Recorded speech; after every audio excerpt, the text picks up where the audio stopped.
Hello and welcome to today's February 5th third stimulus check update and third stimulus package update, as well as trending news. If you're a subscribed member of my community, then welcome back. And if you're not, consider subscribing right now. All right, today I want to go over some stuff that came out about the stimulus. Congress was in session till about 5 a.m. last night, going over some different things. I also want to talk about some controversial things and get some input on what people in my community think, and then talk about some student loan debt and a few other things. Before I jump into this, I just want to remind you that I'll be putting a link below. My wife and I are giving away $2,000 to help people in the community. We're doing 10 winners for $200 each for groceries or whatever it is you want to use the money for. All right, now last night, the Senate was in session until 5 a.m., making last minute changes and appeals for changes to the next stimulus package.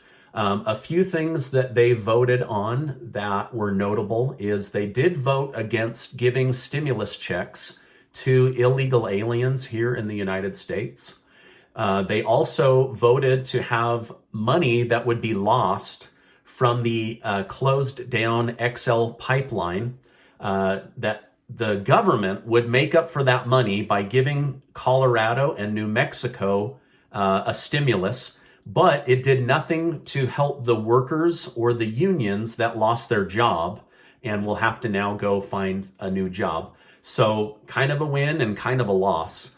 They also voted against the $15 minimum wage increase and said that they will look to push for that at a later date, but it will not be included in this stimulus package.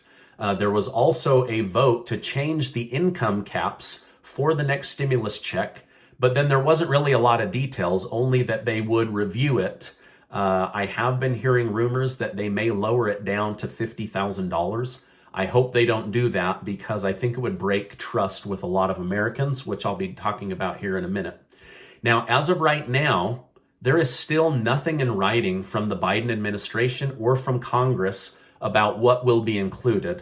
What we believe will be included is $1,400 stimulus checks to 150 million Americans, but now they are backpedaling and talking about lowering the income caps. They're also talking about possibly doing larger stimulus checks to children, but again, this is all hearsay and talk at this point. However, the budget situation that had to be put in place is now in place, which means Democrats can use their full power to push through the $1.9 trillion stimulus package as early as next week using their reconciliation vote. It is believed that they will push to have this done. However, the Trump impeachment trial starts next week, and many are worried that they will become completely distracted and there'll be no new traction on getting this much needed stimulus money out to the people. Now, the U.S. Department of Labor was jumping for joy today, citing that unemployment rates have now fallen to around 6.3% nationwide, and has become or got to this level at a full year faster than what was predicted. However, I believe that this data is not real and is actually untrue, because yesterday we learned that nearly 8 million Americans are still looking for work, but are unable to collect unemployment. So it's actually not really falsified data, but it's misleading data. There's just people falling off of unemployment eligibility and they're being counted as back to work, but they're not back to work. Also, as I researched yesterday, I read that 30 million Americans are underemployed or only able to find part-time work, which means that we are being fed a load of manipulated data, right? Now, Hollywood A-lister Susan Sarandon has publicly called out President Biden. She said that she voted for him and that she now believes that regarding this next stimulus package, that he has pulled a giant bait and switch on the American people. She tweeted, "Where are the $2,000 stimulus checks you promised?" at Joe Biden. Most Americans can't afford a $1,000 emergency, and over 15 million Americans have lost their employer-sponsored health insurance. The difference between $1,400 and $2,000 is survival. She also called out Senator Ossoff and Senator Warnock of Georgia. And she's not the only one. Many in Georgia are now saying that they voted Democrat this time because they were promised a $2,000 stimulus check. Senator Ossoff and Senator Warnock made these same promises a huge part of their last week campaign. Now they're saying $1,400 fulfills their promises because people already got the $600.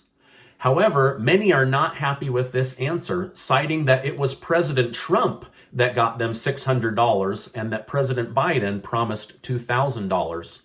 Now, earlier this week, Twitter had to stop a trending hashtag of hashtag Biden lied, and people were tagging articles, pictures, billboards, and moving vans that all promised $2,000 checks. Personally, I always thought it was going to be $600 and then $1,400, but I guess a decent percentage of the country thought that it would be a full new $2,000 check, and a large percentage of Americans down in Georgia said that they were pitched a 100% new $2,000 check. So I would just be curious in the comments section, did you believe it would be $2,000 or did you believe it would be $600 plus $1,400? In my community, I've always tried to just say that it would be $600 plus $1,400, but I guess people in Georgia are pretty furious. Susan Sarandon then tweeted, "If you Dems pull a bait and switch, don't be surprised when you aren't voted for in 2022 and 2024. So Hollywood is, she's calling them out pretty heavily. All right, now Senate Majority Leader Chuck Schumer said he plans to bring a bill to the floor that would release up to $50,000 of student loan debt. Those with student loans are thrilled at the idea of being released from this debt burden, while those that already paid off their debt or haven't even started accumulating student loan debt already say that they feel cheated by this once-in-a-lifetime potential gift. Senator Elizabeth Warren renewed her call for President Biden to forgive up to $50,000 in student loan debt.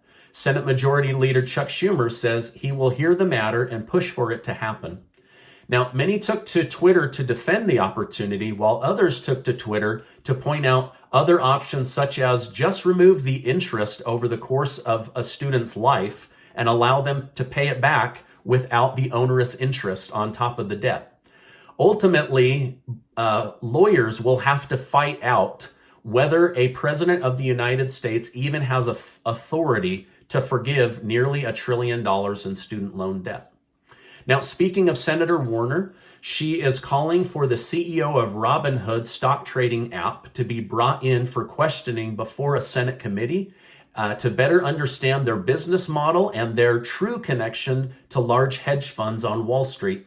She also wants to know why Robinhood interfered with the free market on the stock exchange to see if it really came down to them not having enough money in their clearinghouse, or were there nefarious motives going on behind the scene. Lastly, Senator Warren is calling for what's called an ultra-millionaire tax to tax families in the United States that have over $50 million in assets. So she wants to more heavily tax their income and any existing money they have over $50 million.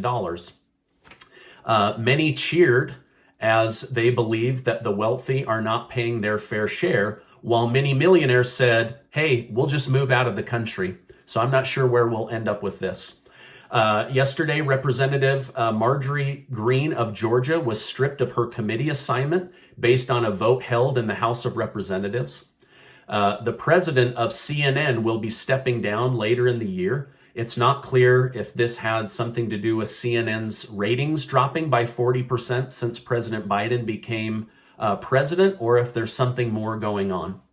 Former President Trump has been asked to testify in his impeachment hearing scheduled for next week. His lawyers said there's no way that he's testifying and believe that this trial is unconstitutional. Budweiser announced that they will not be running their world famous advertisements in the Super Bowl this year. This will be the first time in 37 years that Budweiser does not advertise during the Super Bowl. In a press conference, White House Press Secretary Jen Psaki was asked about getting the stimulus package done.